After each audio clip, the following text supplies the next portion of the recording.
My wife ran off with her ex and my daughter called him her perfect dad, until I revealed who they really were and shattered her fairy tale dream. I, 34 male, have been married for 17 years. I'll call her Melissa. We have a daughter who's 16. I work as an electrical contractor for big industrial sites, making solid money working with high voltage systems that would fry most people. It's dangerous work, but pays well enough that we had a decent house in a nice neighborhood. So, I'm at this job site about 30 minutes from home, sweating my butt off installing some heavy-duty circuit breakers in this factory. My crew is taking lunch, but I'm trying to finish up this one panel so we can test it after break. My neighbor, let's name him Derek, called me. Now, Derek ain't the type to call during work hours. We're friendly enough, occasionally have a coffee, watch the game, that kind of stuff, but not close enough to be calling each other randomly on a Tuesday afternoon. Yo, what's up? I answer already feeling something's off. Ethan, dude, you need to get home right now, Derek says, sounding panicked. My stomach drops immediately. What's happening? Is there a fire? Is Zoe okay? There's a U-Haul truck in front of your house, man. Like 3 guys are loading furniture into it. Your wife is there supervising. I thought maybe you guys were moving and didn't tell me, but something seemed off. My brain just short-circuited. What? Are you serious right now? Dead serious, bro. They've already loaded your leather couch, that big TV from your living room, and a bunch of other stuff. Your wife doesn't look upset or anything.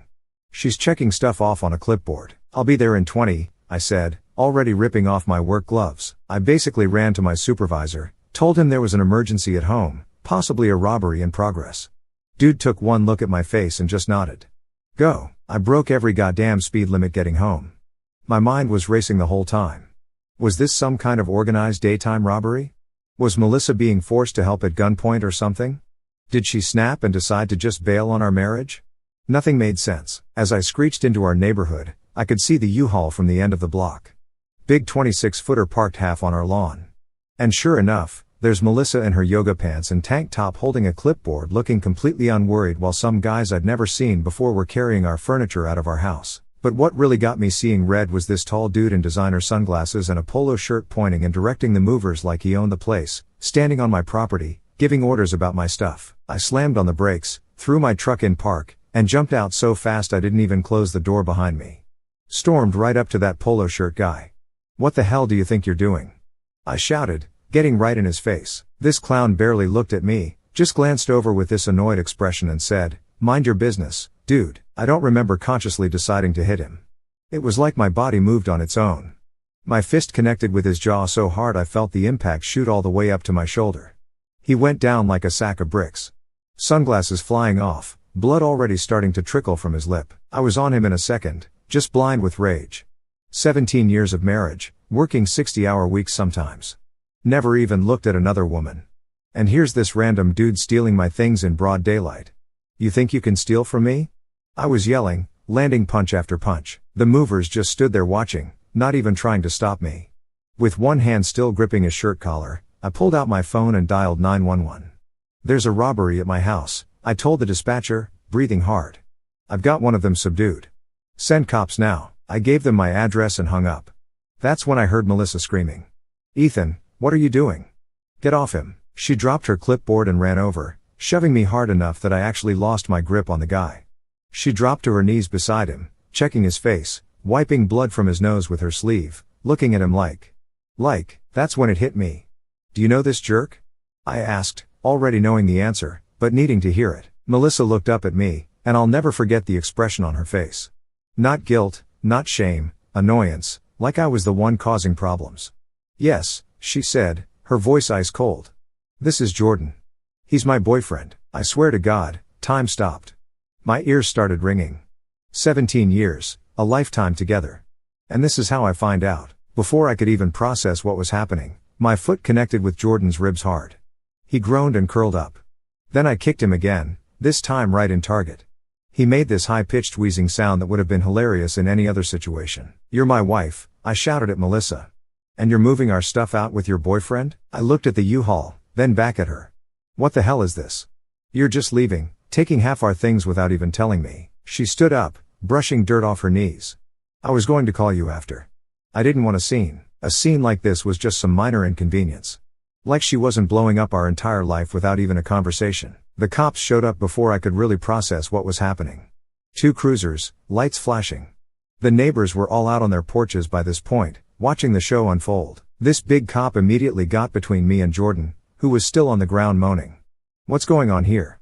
he demanded, hand hovering near his weapon. "I'm the homeowner," I said, trying to keep my voice steady. "I got a call from my neighbor that people were loading my furniture into a truck. I came home and found this guy directing the movers. My wife apparently decided to leave me and take half our stuff without telling me." The officer looked at Melissa. "Ma'am, is this your husband?" She nodded, still looking pissed.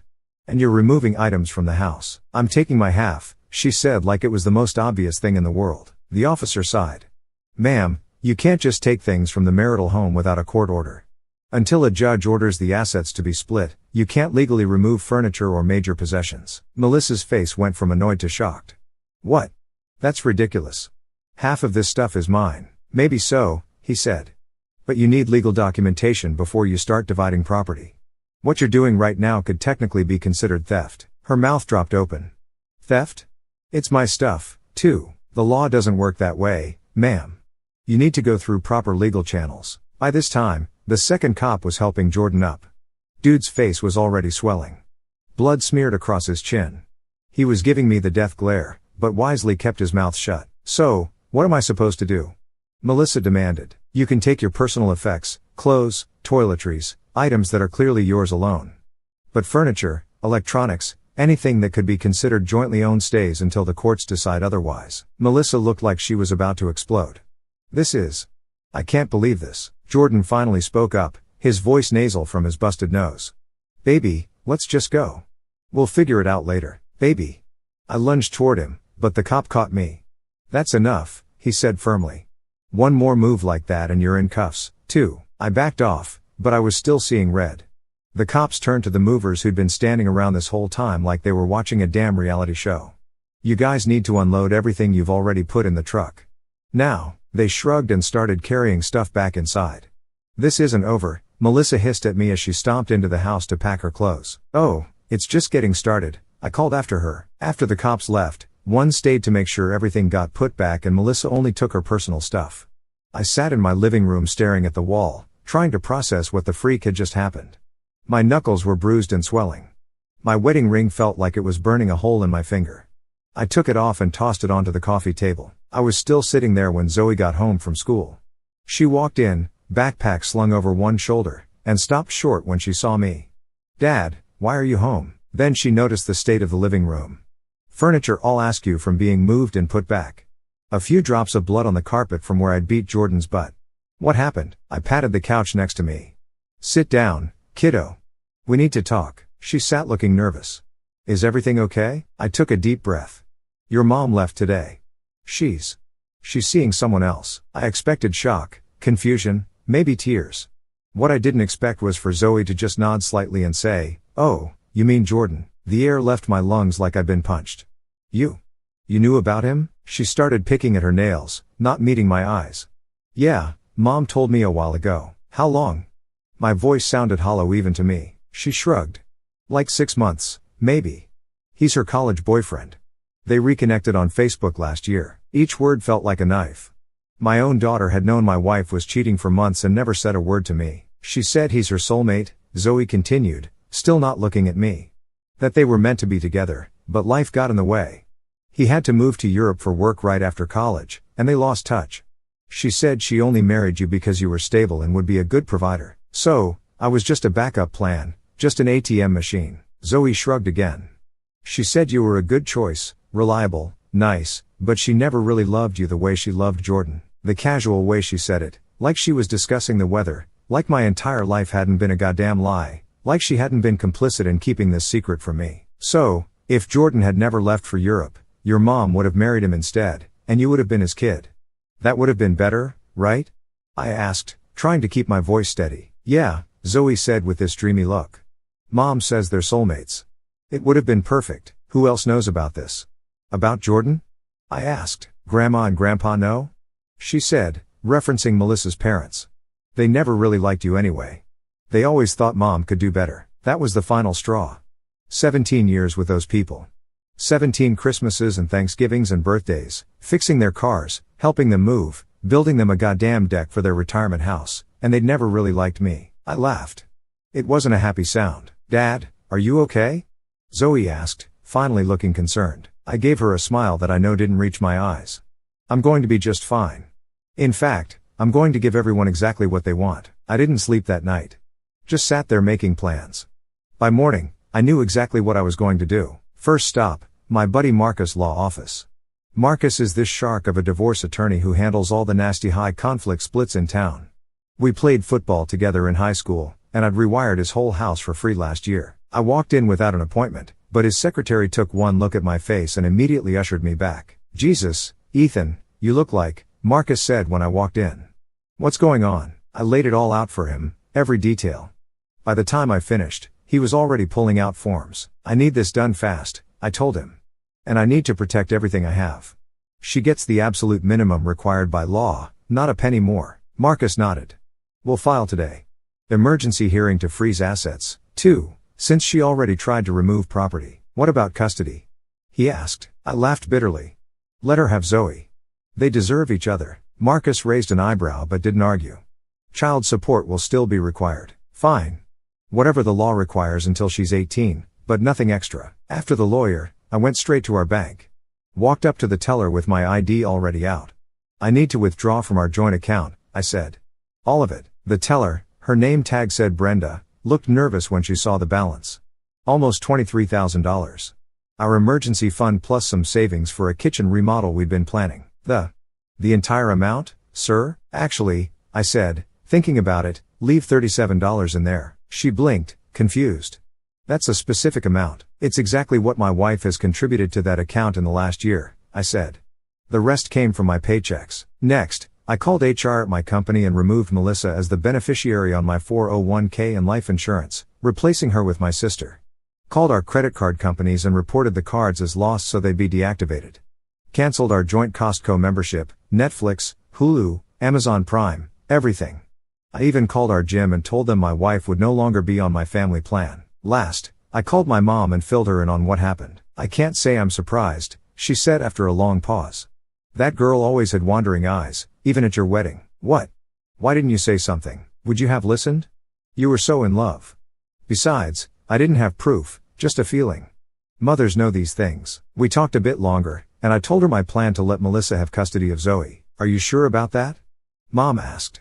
Zoe's still your daughter, even if she's been difficult. I can't look at her right now, Mom. Every time I see her face, all I can think about is how she knew and didn't tell me. How she was excited about it. How she wished some other guy was her dad. She's 16, Ethan. Kids that age say stupid things. They don't understand consequences. Well, she's about to learn, but my mom wasn't done. If you really feel you can't handle having Zoe with you, she can stay with me until things settle down. But don't make any permanent decisions while you're angry. I agreed to think about it. Maybe my mom was right. But right then, I couldn't stand the thought of looking at Zoe's face every day, knowing she'd been part of this deception. The next day, Melissa got served papers at the salon where she worked as a stylist. According to the process server I hired, I paid extra for same-day service. She turned white as a ghost when she realized what she was getting, which was absolutely nothing. Our house was in my name since I bought it 2 years before we got married. My truck was a company vehicle. Her car was already in her name, so she could keep that. No alimony since we both worked and made comparable salaries. Just basic child support for Zoe until she turned 18, which was less than 2 years away. Her phone blew up my phone all afternoon. I let it go to voicemail the first 10 times. The 11th time I finally answered. What is this? She screamed as soon as I picked up. Divorce papers? I said calmly. I thought that was obvious from all the legal language. You're trying to leave me with nothing. That's not how this works, Ethan. I get half of everything. I couldn't help but laugh. You get half of what we acquired together during the marriage. The house was mine before we got married. My 401k is protected because you have your own retirement account. We make the same money, so no alimony. Your car is already in your name. You're getting exactly what you're legally entitled to, which by the way is a hell of a lot more than you deserve after hooking up some guy behind my back for months. This isn't over, she hissed. I'll fight this. Good luck with that. I've got texts from Zoe confirming you've been cheating for at least 6 months. I've got a police report from yesterday when you tried to steal our furniture. And I've got Marcus as my lawyer, who, as you know, Eats people like your bargain basement attorney for breakfast. She started crying then, actually trying to guilt me. How am I supposed to start over with nothing after 17 years together? Don't I deserve something for all that time? You got Jordan, I said. Your soulmate, right? The guy you should have been with all along. Well, now you can be together without me in the way. Isn't that what you wanted? I hung up before she could answer. 2 weeks later was our first court date. Marcus had pushed for an expedited hearing, and with the evidence of Melissa trying to remove property, the judge agreed. I showed up in my best suit, clean shaven, looking as respectable as possible. Marcus was already there organizing his files, looking like the predator he was in the courtroom. Melissa arrived a few minutes later with her lawyer, some chick named Vanessa, who looked fresh out of law school. Jordan was with her, his face still slightly discolored from our introduction. They sat on the opposite side of the courtroom and I could feel them glaring at me the whole time. Zoe showed up with Melissa's parents, avoiding eye contact like I was some distant uncle. I stayed stone-faced even though it stung watching her stand with the people who backed Melissa's mess. The judge got things moving and Melissa's lawyer came in swinging for half the house support and retirement. Marcus, cool as ever, shut it all down. House was mine before the marriage. Retirement accounts were separate and no spousal support since we made about the same. When it came to the joint account, Marcus dropped receipts showing Melissa barely contributed and the judge sided with us. Then came the real deal. Melissa didn't want custody, said she was moving in with her new guy and didn't want to uproot Zoe for her senior year. Zoe looked blindsided. Marcus suggested her staying with Melissa's parents temporarily. And surprisingly, they agreed. The judge went with it, making custody official for now, and ordered us both to pay support. As we left the courtroom, Zoe called after me. I stopped, turning to face her. She looked smaller somehow, more like a child than the teenager who'd so casually told me I was just a placeholder in her mother's life. Why don't you want me to live with you? She asked, tears streaming down her face. You hate me now. Something in me softened slightly. I don't hate you, Zoe, but I can't look at you right now without remembering how you kept your mother's affair a secret. How you told me to my face it would have been perfect if Jordan had been your father instead of me. I didn't mean it, she cried. I was just repeating what Mom said. That's the problem, I said quietly. You believed her. You went along with it. You picked a side and it wasn't mine. Her grandmother put an arm around her shoulders. Come on, sweetheart. Let's go home. As they led her away, she looked back at me, still crying. For a second, I almost called her back. Almost. Marcus put a hand on my shoulder. That was rough, he said. You okay? No, I answered honestly. But I will be. The next couple of weeks were a blur. I threw myself into work, taking every overtime shift I could get. When I wasn't working, I was looking for a new place to live. I couldn't stand being in that house anymore, surrounded by memories of a life that had been a lie. I found a decent apartment closer to work, 2 bedrooms, so Zoe would have a place to stay if things ever got better between us. I wasn't ready to completely write her off. Despite everything, she was still my kid. Melissa tried calling a few times, but I let it go to voicemail. Her messages ranged from angry threats to tearful pleas to cold negotiations about dividing up the small stuff from the house.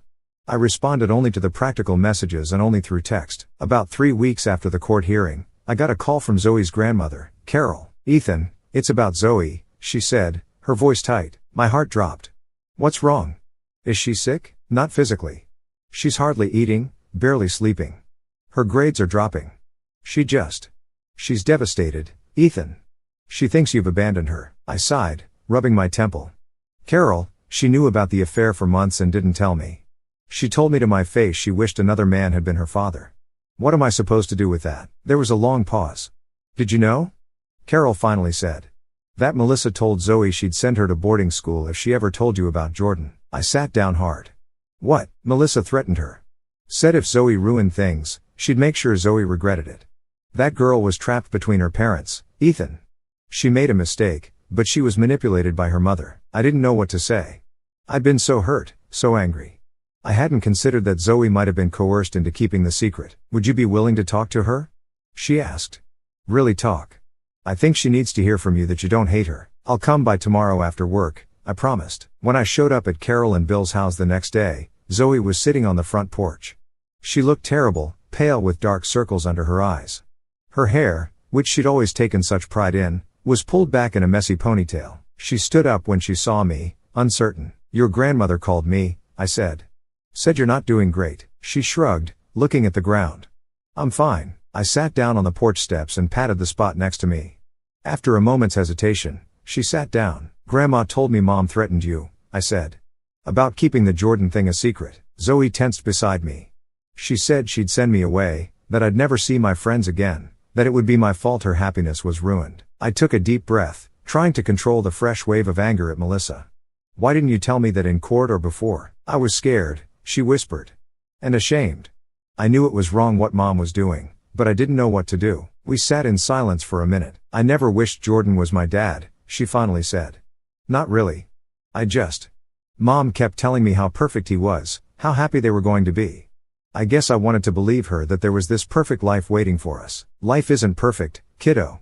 There's no such thing as soulmates or fairy tale endings. There's just people trying their best, sometimes failing, sometimes succeeding. She nodded, wiping at her eyes. I know that now. Another silence. I miss you, Dad, she finally said, her voice breaking. Something in my chest loosened. I reached out and put my arm around her shoulders. I miss you, too, Zoe. She leaned into me and suddenly she was sobbing, her whole body shaking. I held her, letting her cry it out, feeling my own eyes getting wet. I'm sorry, she kept saying between sobs. I'm so sorry. I know, I told her. I know you are. When she finally calmed down, I said, how would you feel about coming to see my new apartment this weekend? It's nothing fancy, but I've got a room set up for you if you want it. She looked up at me, hope in her eyes for the first time. Really? Really? We've got a lot to work through, and it won't all happen overnight. But you're my daughter, Zoe. That hasn't changed. She hugged me so hard it actually hurt. I'd like that, she said. I'd like that a lot. As I was leaving, Carol stopped me at the door. Thank you, she said quietly. And I'm sorry. Bill and we should have said something when we found out what Melissa was doing. She's our daughter. We thought she'd come to her senses. I nodded, understanding in a way I wouldn't have before. We all make mistakes trying to protect our kids. Then came the final divorce hearing. It was mostly a formality. The judge made the temporary orders permanent with a few minor adjustments.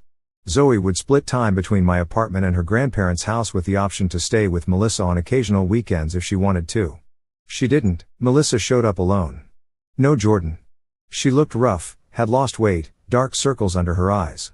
She barely said a word the whole time, just nodded when the judge asked if she understood the terms. As we were leaving the courthouse, she caught up to me in the parking lot. Ethan, wait, she called. I stopped, steeling myself. What? She took a deep breath. I wanted to say I'm sorry for everything. I stared at her trying to find any trace of the woman I'd loved for 17 years. Little late for that, isn't it? She looked down at her hands. Jordan left. He wasn't who I thought he was. I couldn't help it. I laughed. You threw away our entire life together for a guy who bailed on you after a month. Classic. It wasn't like that, she protested. He was different than I remembered. Let me guess. The fantasy didn't match the reality. She didn't answer directly. I made a mistake, Ethan. A terrible mistake. Yeah, you did. Several, actually. She looked up at me and I could see she'd been crying. Do you think? Is there any chance we could? No, I cut her off. Not in this lifetime.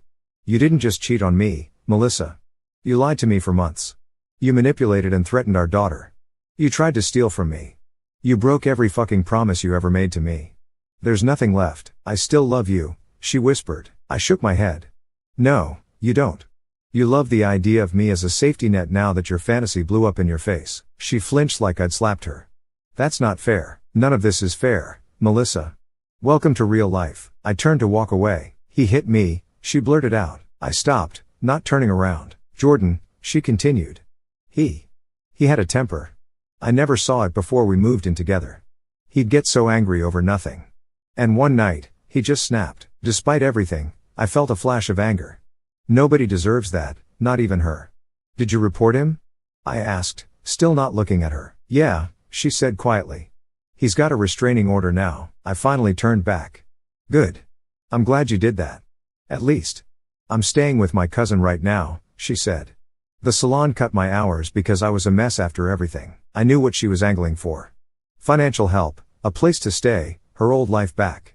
But that ship had sailed, hit an iceberg, and sunk to the bottom of the ocean. I hope things get better for you, I said, and meant it. But it's not my problem anymore. I walked away then, feeling lighter than I had in months. The divorce was final. The past was the past. It was time to focus on rebuilding my relationship with Zoe and figuring out what the hell I wanted from the rest of my life. And it's amazing how much can change in half a year. I've been promoted at work now, running my own crew, installing electrical systems in new commercial buildings. The money's better, the hours are more regular, and I actually get weekends off most of the time. Zoe moved in with me full-time about 2 months ago. She's doing better in school, talking about colleges, even dating this kid named Alex, who seems decent enough, though I still give him the death stare when he picks her up, as is my fatherly duty. We've had some hard conversations, Zoe and me, about trust, about family, about making mistakes and moving forward. Sometimes it's still rocky, but we're getting there. She's seeing a therapist once a week, which has helped her process everything that happened. Last weekend, she asked about her mom. They talk occasionally, but Melissa hasn't been consistent about visiting. Do you ever miss her? Zoe asked as we were making dinner. I thought about it while chopping vegetables. I miss who I thought she was, I answered honestly. But that person never really existed. So, no, not really, Zoe nodded, seeming to understand. She keeps asking about you. If you're seeing anyone, I chuckled. Tell her to worry about her own love life. Speaking of which, I have been seeing someone. Nothing serious yet, but promising. She's a project manager for the construction company that hires my electrical crew. We met on a job site when she called me out for using the wrong gauge wire. She was right. Turns out they'd changed the specs and no one told me. She's smart, doesn't take any BS, makes me laugh, and is completely different from Melissa in every way that matters. She's also been divorced, so she gets it. The baggage, the trust issues, the hesitation to dive in again. We're taking it slow. She's met Zoe a couple times, just casual dinners. Zoe likes her, which is a relief. Melissa still tries to contact me occasionally, mostly about practical things, tax documents she needs, questions about health insurance for Zoe, but sometimes she tries to get personal. I keep it strictly business. There's no going back, and honestly, I don't want to. I ran into her parents at Zoe's school concert last month. It was awkward at first, but Bill shook my hand and said, "You're a good father, Ethan. Better than we gave you credit for." It wasn't quite an apology, but it was something. As for Jordan, I heard through the grapevine that he violated the restraining order and spent a month in county lockup. Can't say I'm broken up about it. Now, a year ago, if you'd told me my wife would leave me for another man and my daughter would be complicit in hiding it, I'd have said it would destroy me completely. And for a while, it nearly did. But here I am, still standing, stronger maybe, than I was before. Life didn't just go on. It got better. Not in a movie montage and everything is perfect kind of way, but in the way where your chest doesn't feel like it's caving in every time you walk through your own front door. The silence in my house used to scream. Now it feels like peace. Zoe and I, we're good. Real good. That took time and some brutally honest conversations, but we found our way back. She's got this insane level of emotional maturity now. Tells me she wants to study psychology so she can help other kids deal with the crap we barely talk about in most families. That's her heart, man. She's got it. Melissa's still out there making Melissa choices. Last I heard, she's dating some dude from a car dealership who wears way too much cologne and says, "Bro," unironically. Zoe meets up with her every few weeks for lunch or whatever. I let them have their space. I've got no energy left to police that dynamic. And me, I'm doing all right. Jamie moved in a little while ago. She's nothing like what I thought I needed and somehow exactly what I do. We keep it simple. She makes Zoe laugh. That alone earns her a gold star. Sold the house, wrapped up the paperwork, and walked away from all the ghosts that came with it. Even split the profits with Melissa. Call it a business transaction in the name of sanity, and I don't regret how I handled the divorce. You don't fight a forest fire with a squirt gun. When someone's torching your life, you grab the hose, call the fire department, and bulldoze the burnt leftovers. Clean slate, zero apologies. The one thing I do wish I'd handled differently was Zoe. I was angry, hurt, blindsided, and I took that pain and made it a wall between us. Took time to break it down. But we're good now.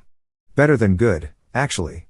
She challenges me, calls me out, makes me proud in a way I can't explain without tearing up. Oh, and if anyone's wondering, Jordan, Melissa's soulmate, that dude spiraled fast. Turned out to be controlling, manipulative, paranoid, the whole greatest hits album of red flags. Zoe told me he ended up in jail after things got physical. Melissa landed in the hospital. Karma's weird like that.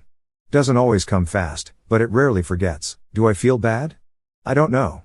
I wouldn't wish abuse on anyone, but I also can't forget how she played me, lied to me, and tried to erase me like I was a glitch in her love story reboot.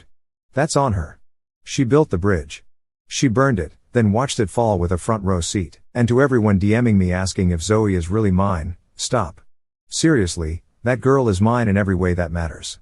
DNA doesn't define a father. Showing up does. Anyway, life isn't a fairy tale. But I'm no longer stuck in a horror story either. And if you're sitting in the wreckage of your own relationship right now wondering if there's a way out, there is. You walk, you rebuild, you protect your peace like it's sacred, because it is. Catch you all on the flip.